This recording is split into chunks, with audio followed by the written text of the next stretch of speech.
ఒకరోజు మిట్టు స్కూల్ అట్టిక్లో చిదిమి ఆటాడుతున్నాడు. పొడి మెట్టల మధ్య తోక తిప్పుకుంటూ చుట్టూ చూశాడు. ఒక పాత తుప్పుతెర వెనుక అతను ఒక పెద్ద బిల్టుబద్దలైన అద్దం చూశాడు. అది మెల్లగా వెలుగుతుంది. అప్పుడు ఆ అద్దం ఆశ్చర్యంగా అడిగింది, ఇంత లోకంలో ఫ్లఫీయెస్ట్ ఎవరో తెలుసా? మిట్టు ఉలిక్కిపడి వెనక్కి జారిపడ్డాడు. ఇద్దరా? నువ్వు మాట్లాడవా?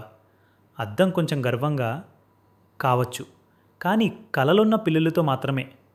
మిట్టు తన వంటెత్తుకుని గొప్పగా, అయితే మేనే ఫ్లఫీయెస్ట్ గానే కాదు, బీరువైన వాడిని. అద్దం ఒక్కసారిగా చూపించింది.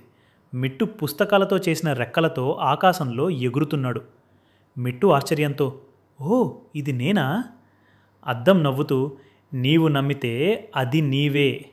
అప్పటి నుంచి మిట్టు ప్రతిరోజు అట్టికి వచ్చేవాడు, కలలు కనటానికి, ఊహించటానికి, ఎగరటానికి.